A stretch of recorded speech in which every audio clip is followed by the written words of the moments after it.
Hello, ഇത് എൻ്റെ അങ്കിളാട്ടോ, എൻ്റെ വൈഫിൻ്റെ അമ്മയുടെ അനുജത്തിയുടെ ഹസ്ബൻഡ് മധ്യപ്രദേശിലാണ്. അപ്പം ഞങ്ങൾ നാട്ടിൽ നിന്ന് മധ്യപ്രദേശ് കാണിക്കാനായിട്ട് കൊണ്ടുവന്നേക്കാണ്.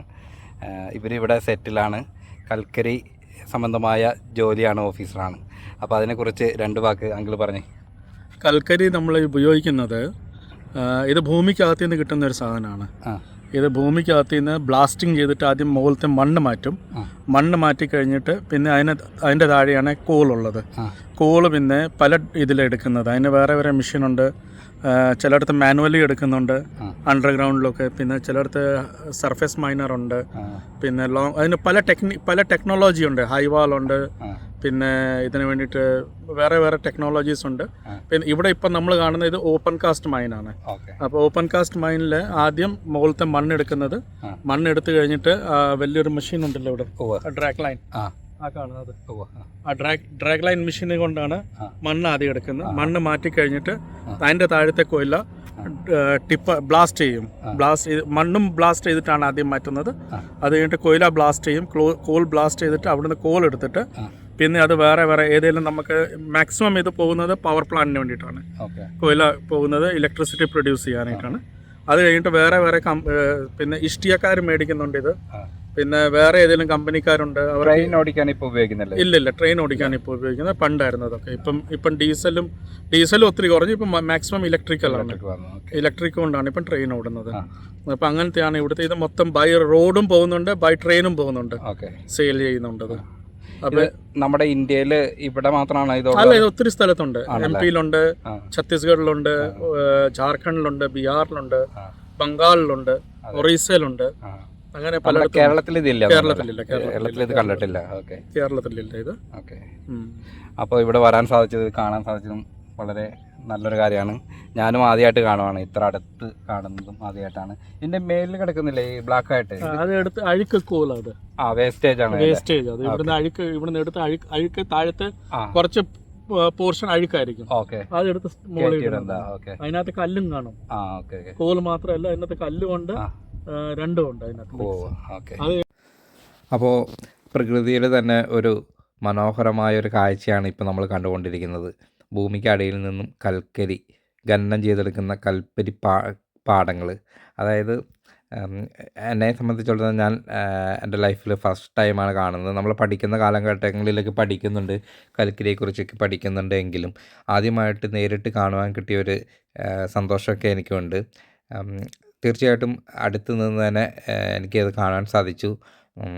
നമ്മുടെ പ്രകൃതിയുടെ പല ലെയറായിട്ടുള്ള മണ്ണുകൾ അത് നീക്കിയിട്ട് ഏറ്റവും അവസാനം താഴെ കൽക്കരി ഉള്ള സ്ഥലത്ത് നിന്ന് കൽക്കരി എടുത്ത് അത് പ്രോസസ്സ് ചെയ്ത് പല കാര്യങ്ങൾക്ക് വേണ്ടി ഉപയോഗിക്കുന്ന ഒരു സാധനം.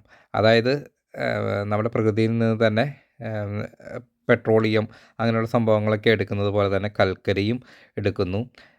അത് കഴിഞ്ഞിട്ട് അത് ബിസിനസ്സിന് വേണ്ടിയിട്ട് ഇവിടെ നിന്നും കയറ്റി അയക്കുന്നു. അപ്പോൾ വളരെ അത്യാവശ്യം മനോഹരമായ, അല്ലെങ്കിൽ ആകർഷകമായ, അല്ലെങ്കിൽ സന്തോഷം നൽകുന്ന ഒരു മനോഹരമായ ഒരു നിമിഷങ്ങളായിരുന്നു. കൽക്കരി എല്ലാം എടുത്ത് അവിടെ കുഴിയായിട്ട് കിടക്കുന്ന സ്ഥലങ്ങളിൽ ഇങ്ങനെ വെള്ളം കെട്ടി കിടക്കുന്ന, അതും ആ വെള്ളത്തിന് തന്നെ ഒരു പച്ച കളറും കാര്യങ്ങളൊക്കെയാണ് കേട്ടോ. അത്യാവശ്യം നല്ല താഴ്ചയുണ്ട്. ക്യാമറയിൽ നമുക്കതിൻ്റെ ആ താഴ്ച അനുഭവപ്പെടുന്നില്ല എങ്കിലും അത്യാവശ്യം നല്ല താഴ്ചയിൽ നിന്ന് തന്നെയാണ് ഇത് മെഷീനറീസ് ഉപയോഗിച്ചിട്ട് എടുക്കുന്നത്. അതിൻ്റെ ആ വെള്ളമൊക്കെ ഒഴുകിയിട്ട് ഇങ്ങനെ മണ്ണിന് ഒരു പ്രത്യേക ഒരു ലെയറും കാര്യങ്ങളൊക്കെ ഉണ്ട് കേട്ടോ. പിന്നെ ഭൂമിയുടെ താഴോട്ട് പോകുന്തോറും ഓരോ ഘടന അനുസരിച്ച് മണ്ണിന് അതിൻ്റേതായ വ്യത്യാസങ്ങളുണ്ടല്ലോ. കളറും വ്യത്യാസമുണ്ട്, അതിൻ്റെ സ്വഭാവത്തിലും വ്യത്യാസമുണ്ട്. കൽക്കരി പാടത്തിൻ്റെ ഒരു ഭാഗം മാത്രമാണ് കേട്ടോ നമ്മൾ കാണുന്നത്. ഇതുപോലെ ഒത്തിരി അടിയിലോട്ടും ഗുഹകൾ പോലെയുള്ള സ്ഥലങ്ങളിലൊക്കെ കൽക്കരി എടുത്തിട്ട് പുറത്തോട്ട് എത്തിച്ചിട്ടാണ് കൽക്കരി നമ്മുടെ കൈകളിലേക്ക് എത്തുന്നത്. കൽക്കരി കൊണ്ടുവരുന്നതിന് വേണ്ടിയിട്ട് റെയിൽവേ പോലെയുള്ള പാളങ്ങൾ ഉപയോഗിച്ച് അവരതിൻ്റെ ഉള്ളിൽ നിന്ന് കൽക്കരികൾ കൊണ്ടുവരാറുണ്ട്. എന്തായാലും ആ കാഴ്ചകളെല്ലാം ഞങ്ങൾ കണ്ടു, വളരെ ഇഷ്ടപ്പെട്ടു. ഇനി ഞങ്ങളുടെ യാത്ര തുടർന്നു കൊണ്ടിരിക്കുകയാണ്. ഞങ്ങൾ ഇറങ്ങിയ സമയത്ത് ഇവിടുത്തെ മാക്സിമം സ്ഥലങ്ങൾ കാണണം, അതുപോലെ തന്നെ കുറച്ച് ഭക്ഷണങ്ങളൊക്കെ ട്രൈ ചെയ്യണമെന്നുണ്ട്. അതുകൊണ്ട് ഞങ്ങളിവിടെയുള്ള ഒരു മന്ദിർ, അതായത് ഒരു അമ്പലം കാണുവാനായിട്ട് പോവുകയാണ്. അവിടെ ഒരു ചെറിയൊരു അമ്പലവും അതുപോലെ തന്നെ ചെറിയൊരു ഗാർഡനും കാര്യങ്ങളൊക്കെ ഉണ്ട്. അപ്പോൾ അത് ഞങ്ങൾ കാണിച്ചു തരാം. എന്തായാലും നമുക്കും അതും വിസിറ്റ് ചെയ്യാമെന്ന് പറഞ്ഞു. അപ്പോൾ ഇവിടെ അടുത്തുള്ള സ്ഥലമാണ്. പിന്നെ ഇവിടെ ഞങ്ങൾ പോകുന്ന വഴിയിൽ പേപ്പർ ഉണ്ടാക്കുന്ന യുക്കാലി മരങ്ങൾ കൊണ്ട് പേപ്പർ ഉണ്ടാക്കുന്ന ഒരു വലിയൊരു കമ്പനി കണ്ടിരുന്നു. പക്ഷേ അതിൻ്റെ അകത്ത് അൺഫോർച്യുനേറ്റ്ലി ഇന്ന് കയറുവാൻ സാധിച്ചില്ല. എങ്കിലും അതും ഇവിടുത്തെ ഒരു ബിസിനസ്സിൻ്റെ ഭാഗമായിട്ടുള്ളൊരു സ്ഥലം തന്നെയാണ്. എന്തായാലും ഒരു മന്ദിർ ഇവിടെ ഉണ്ട്. അപ്പോൾ അത് അങ്ങോട്ടുള്ള യാത്രയാണ്. പ്രകൃതിയുടെ മനോഹരമായ കാഴ്ചകളൊക്കെ നമുക്ക് കാണാം. അപ്പോൾ ആ മന്ദിറിൽ ഞങ്ങൾ എത്തിയിട്ടുണ്ട്. അപ്പോൾ ആൻറ്റി പറയുകയാണ്, ആദ്യകാലങ്ങളിൽ ഇവർ വരുമ്പോൾ ഒത്തിരി പൂക്കളും നല്ല മനോഹരമായ ഗാർഡനൊക്കെ ആയിരുന്നു. പക്ഷേ ഇപ്പോൾ മെയിൻ്റനൻസ് എന്തോ കുറവായതുകൊണ്ട് പൂക്കളും ചെടികളൊക്കെ കുറവാണ് എന്നാണ് പറഞ്ഞത്. എന്തായാലും നമുക്ക് ആ മന്ദിർ കാണുവാനായിട്ട് പോകാം.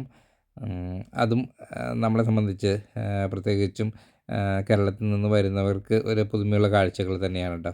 അത്യാവശ്യം കുറച്ച് ചെടികളും കാര്യങ്ങളൊക്കെ ഉണ്ട്. ഇത് തേങ്ങ ഉടയ്ക്കുന്ന ഒരു സ്ഥലമാണ് കേട്ടോ. ഇവിടെ അവരുടെ വഴിപാടുകളും കാര്യങ്ങളൊക്കെ നടത്തിയിട്ട് തേങ്ങ ഉടയ്ക്കുന്ന ഒരു സ്ഥലമാണ്. പിന്നെ ആ ചെറിയൊരു മന്ദിരമാണ്. ആ മന്ദിറിൻ്റെ പുറത്ത് ഉള്ളൊരു മുറ്റമാണ്. അതിൻ്റെ ബാക്കിലാണ് ഈ പ്രദേശമെല്ലാം പൂക്കൾ കൊണ്ട് ഉള്ളൊരു ഗാർഡൻ ആയിരുന്നു എന്നാണ് അറിയാൻ സാധിച്ചത്. പക്ഷേ ഇപ്പോൾ ഞങ്ങൾ വന്ന കാലാവസ്ഥയുടെ സമയമാണോ അതോ മെയിൻ്റനൻസിന് കുറവാണോ എന്നറിയത്തില്ല. ഇപ്പോൾ കുറച്ച് ചെടികളും കാര്യങ്ങളൊക്കെ ഉള്ളൂ. ആദ്യ കാലങ്ങളിൽ ഇതുപോലെ നല്ല മനോഹരമായിട്ട് വെട്ടി നിർത്തി കാണുവാനായിട്ട് വളരെ മനോഹരമായ ഒരു ഗാർഡനായിരുന്നു. വൈകുന്നേര സമയങ്ങളിൽ ഇവിടേക്ക് ജോലി ചെയ്യുന്ന ആളുകളും താമസിക്കുന്ന ആളുകളൊക്കെ ഒരുമിച്ച് കൂടുന്ന ഒരു ഇടം കൂടിയായിരുന്നു ഇതെന്നാണ് അറിയാൻ സാധിച്ചത്.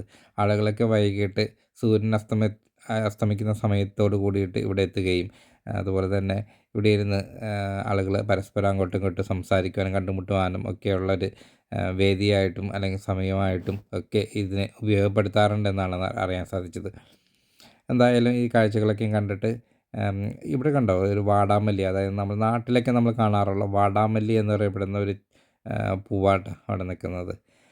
ഇതാണ് മന്ദിർ. മന്ദിർ ഒത്തിരി പ്രത്യേകതയുള്ളൊരു കല്ലാണ്. ഏകദേശം ഒരു പിങ്ക് പോലത്തെ ഒരു കല്ലുകൾ, എനിക്ക് തോന്നുന്നു രാജസ്ഥാനിൽ നിന്നെങ്ങനെയൊക്കെ കൊണ്ടുവന്ന കല്ലുകളായിരിക്കാം. ഇതാണ് മന്ദിർ. അപ്പോൾ മന്ദിറിൻ്റെ അവിടെ മേലിൽ വരെ നമുക്ക് പോകാൻ പറ്റും, കുഴപ്പമില്ല.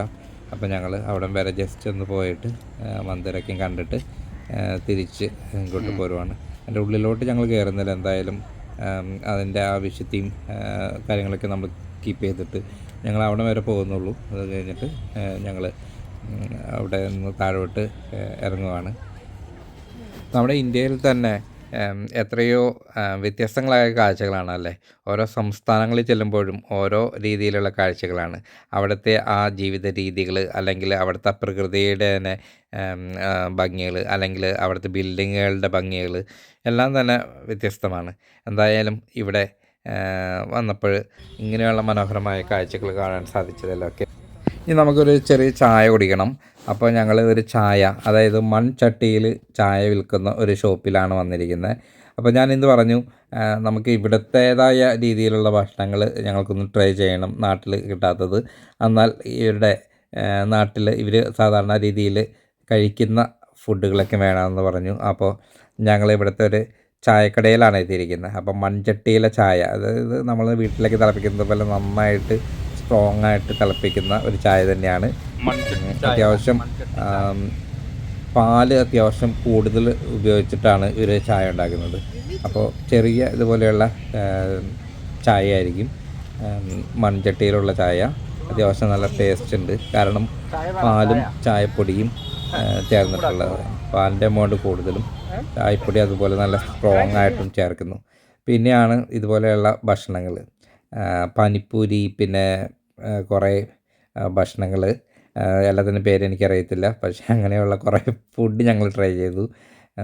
കുറേ മസാലകളും അല്ലെങ്കിൽ നമ്മുടെ ഉള്ളി അങ്ങനെയുള്ള കാര്യങ്ങളൊക്കെ ചേർത്തിട്ടുള്ള ഒരു ഭക്ഷണങ്ങളാണ്. എന്തായാലും നമ്മളതെല്ലാം ട്രൈ ചെയ്തു. എല്ലാ ഭക്ഷണത്തിൻ്റെ ടേസ്റ്റും കാര്യങ്ങളൊക്കെ നമുക്ക് അറിയണമല്ലോ. അപ്പോൾ അതും നല്ല മനോഹരമായിരുന്നു. പാനിപ്പൂരിയുടെ പേര് മാത്രമാണ് എനിക്ക് ക്ലിക്കായുള്ളൂ. ബാക്കി കസ്ത എന്ന് പറയുന്ന സംഭവം ഉണ്ടായിരുന്നു, പിന്നെ അങ്ങനെ എന്തൊക്കെയോ ഉണ്ടായിരുന്നു. എന്തായാലും ഞങ്ങൾ കുറേ സാധനങ്ങൾ ട്രൈ ചെയ്തു.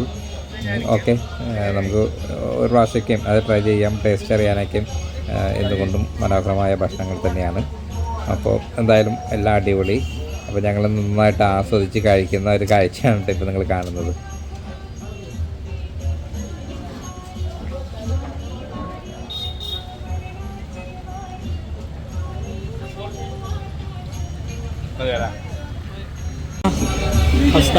കസ്ത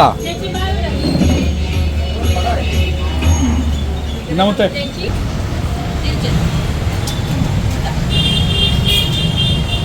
പാനിപ്പൂരി എനിക്ക് മതി. കസ്ത ഇത് സവാള അതിലേക്ക് ഇടും അല്ലേ, ഉള്ളി അതിലേക്ക് ഇടും. അവിടെ പോയി കഴിച്ചു വന്നിരുന്നാൽ മതി. എത്ര വേണം കഴിക്കും അങ്ങനെയാണോ? ആ നമുക്ക് രണ്ടുപേരും കൂടി പറഞ്ഞാൽ മതിയായിരിക്കും.